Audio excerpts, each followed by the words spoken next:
Olá, internautas do YouTube. Aqui quem vos fala é o aluno, estudante em teologia, Sidney Mercedes. E vim aqui nesse bate-papo para a gente conversar um pouco sobre a Reforma Protestante, o qual é um tema bastante comentado, porém ainda no contexto evangélico cristão, muitos evangélicos não sabem o que é a Reforma Protestante. E nesse vídeo explicativo, estarei trazendo de uma forma fácil e prática um conceito, uma explicação breve sobre a Reforma Protestante. Estamos no mês o qual a Reforma Protestante faz aniversário, que agora estamos em novembro, mas o mês de outubro, onde se comemora a data da Reforma Protestante. Então, a Reforma Protestante surge no ano 1517, onde há uma ruptura entre a Igreja Católica e deixa de ser a religião universal e é onde abre espaço para outra religião, podemos dizer assim. O fundador dessa reforma protestante, muito conhecido, é Lutero. Apesar que não foi ele o iniciante, porque antes de Lutero existiram outras pessoas que estavam discordando do jeito que a Igreja Católica conduzia, devido às suas liturgias e forma de conduzir a fé. E aí no ano 1517 surge Lutero, um teólogo, onde com 17 entra na faculdade de Wittenberg e com 17 anos, com 21 anos, ele se forma em doutor em teologia. No ano 1510, 1512, ele já começa ensinando sobre teologia na igreja. Ele se torna monge e agora ele começa ensinando, falando sobre Deus. Mas só que Lutero tinha algo que incomodava ele, porque ele, ao ler as escrituras, um homem muito assíduo na escritura, examinava muitas escrituras, então ele viu, no dia que ele se deparou com o texto de Romanos 1,7, onde a Bíblia fala que a justificação é pela fé, aquilo deixou Lutero intrigado com aquilo. Por quê? A Igreja Católica trazia um ensinamento que precisava das obras, precisava do ser humano para poder ter acesso à salvação, precisava fazer algum sacrifício. E Lutero, quando viu que a salvação vinha pela fé, a justificação da fé, ele começou a analisar e ver que não estava correto. Então, o que culminou, o que fez com que Lutero se manifestasse, viesse tudo que estava, todos os pensamentos dele, toda a ideologia dele, viesse a florescer, foi quando a Igreja Católica começa uma prática, o qual era praticado na Idade Média, que era a venda de indulgência, ou seja, a venda de perdão de pecado. O Papa, ele é nomeado Papa e ele começa com a construção da Basílica de São Pedro. Dá continuidade, porque o Papa anterior estava construindo, mas no meio desse caminho ele acabou falecendo. E aí o Papa Leão X começa com um plano de construção. Só que no momento a Igreja Católica estava vivendo uma crise. Para você entender um pouco sobre esse contexto aí, vou voltar um pouquinho a mais. Por que Lutero ele teve êxito com a reforma? Porque muitas vezes você pode perguntar como é que a Igreja Católica, com grande poderio, e deixou que isso viesse a acontecer. Mas tem uma explicação. Por quê? Porque assim, o contexto que a Igreja Católica estava vivenciando na época, vamos dizer que eles não acreditaram que a rebelião, a revolução de um monge poderia chegar tão longe. Por quê? A Igreja Católica estava preocupada lá no Oriente com os turcos otomanos e no Ocidente a guerra entre as duas famílias, Volares na França e a outra família, que agora me fugiu um pouco da mente. Mas existia uma crise política econômica, institucional. Mas aí isso levou com que Lutero, aliado a algumas pessoas, pudesse dar prosseguimento à sua reforma. Porque então, quando a Igreja Católica estava preocupada com outros assuntos no Oriente Médio e no Ocidente, aí não deram importância e Lutero seguiu com seu plano. Então, quando o Papa dá uma ordem, solta uma bula para que viesse arrecadar dinheiro para a construção da Basílica de São Pedro, e aí Lutero em Wittenberg chega João Tetzel. Com esse João, ele trazia uma peça teatral onde alguns bonecos faziam aquele teatro de pessoas queimando no fogo. E isso provocava um pânico escatológico, onde as pessoas, com medo de irem para o inferno, acabavam querendo comprar a sua salvação. E ainda mais a fundo, esse João, ele vendia as indulgências para os entes falecidos. Um exemplo, uma pessoa poderia tirar do purgatório o seu avô, o seu pai. Quando esse João chega na cidade de Lutero, Lutero fica indignado com essa ação, porque ele já tinha se deparado com o texto de Romanos 1, 7, 17, que fala da justificação da fé. Então, como um protesto, Lutero ele já tinha elaborado 95 teses.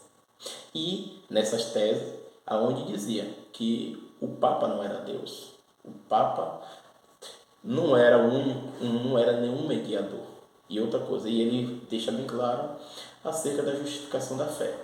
E ele pega essas 95 teses e prega na igreja de Wittenberg. E daí começa a reforma. No dia 31 de 1517, Lutero faz essa ação. Aí, depois disso aí que desse ato corajoso de Lutero, porque até então ninguém tinha coragem de confrontar o poder da Igreja Católica. Mas Lutero, ele não temeu, ele não se encovardou.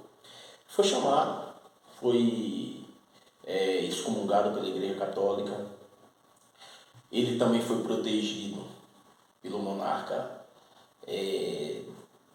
Saxônia, aonde protegeu ele. Um exemplo, no Concílio de Ouro, era para ser feito em Roma, mas esse príncipe faz com que ele venha a ser julgado pelo o rei alemão. E com esse evento, Lutero ele declara que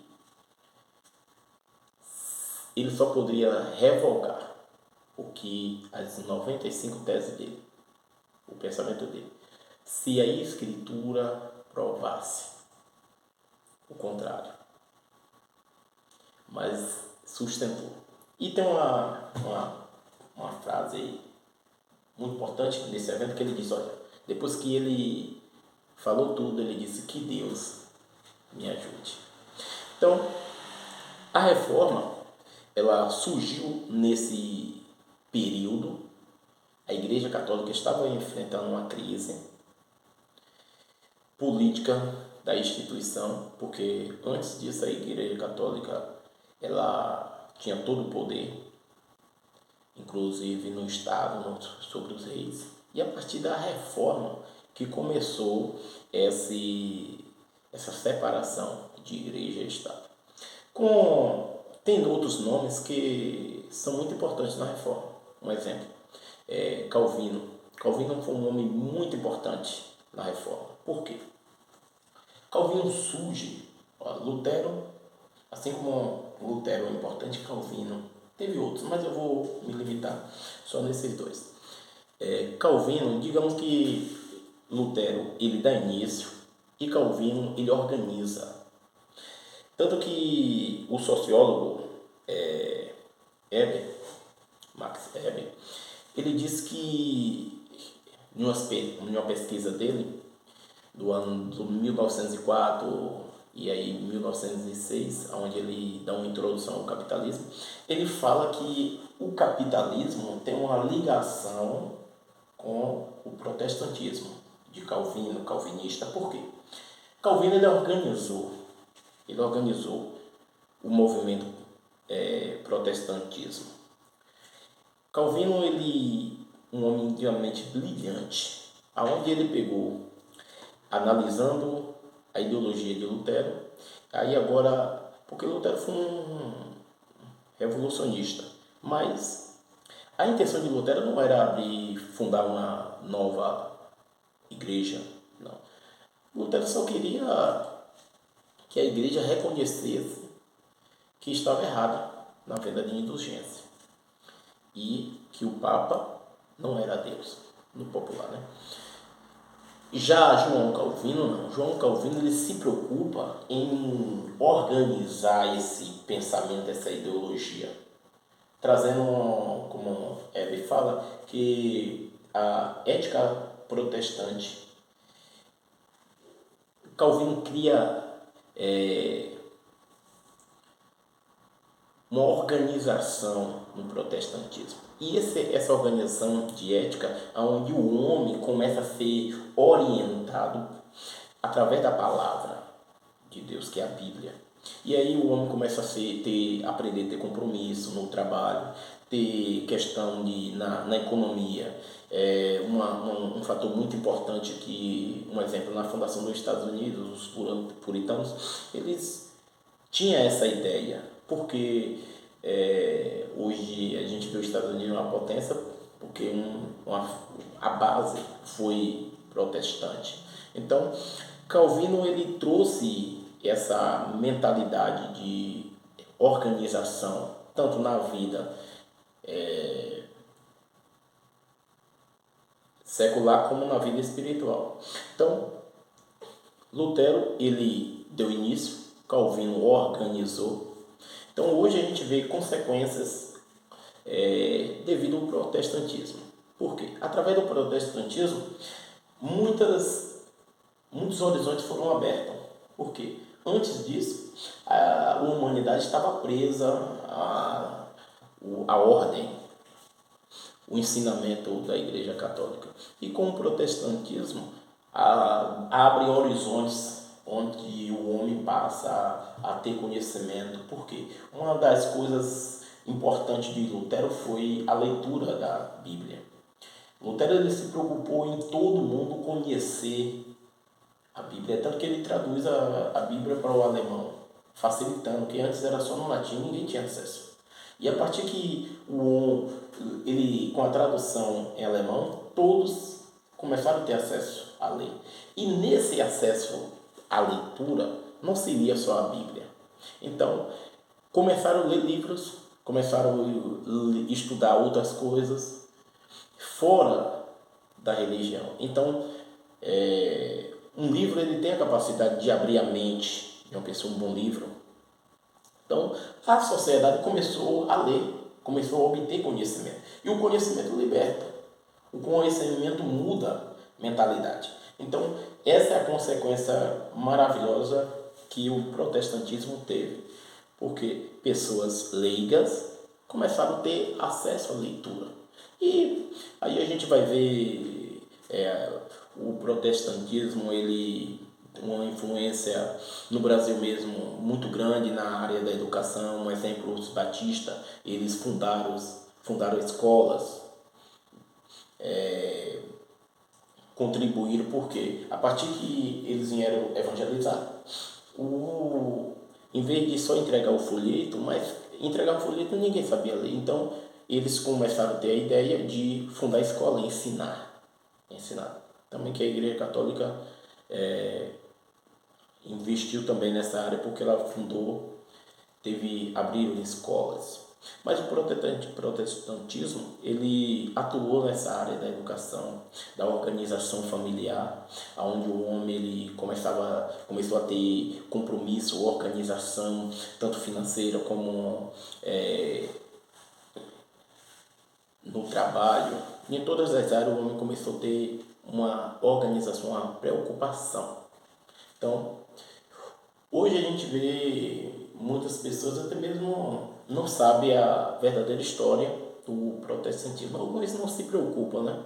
Mas é muito importante todo cristão evangélico, protestante, entender como foi que surgiu o protestantismo. Como foi que chegou ao ponto hoje que tem várias denominações. Pena que o vídeo é curto, mas que você venha entender que o protestantismo ele surge com um homem que se depara diante da Escritura Sagrada e ele descobre a verdade. E a partir daí, ele, através de um ato de coragem, ele segue com aquele pensamento e é onde aconteceu uma grande revolução, que uma ruptura da Igreja Católica com a Igreja Católica. E onde você vê, depois disso teve outras reformas, teve outros movimentos reformistas. E hoje estamos aqui com várias denominações, vários segmentos evangélicos, mas tudo começou com um ato corajoso de Lutero e seus interlocutores, que ajudaram a união, porque na época muitos tinham até o pensamento, como Erasmo, mas ele não quis confrontar, ele precisou concordava com Lutero, mas ele ficou na dele, porque ele não quis passar pelas consequências que Lutero passou. Como exemplo, excomungação. Naquela época, quem fosse excomungado pelo Papa era tido como herege. Então, mas Lutero não. Lutero ele levou adiante o plano com os pilares da igreja, sola fide, sola Cristo e sola Escritura, que é os três pilares principais da reforma protestante, que é onde só a fé, só Cristo e só a Escritura. Mais nada além disso. E aí surgiu outras solas, mas as três solas importantes, que é a base do protestantismo.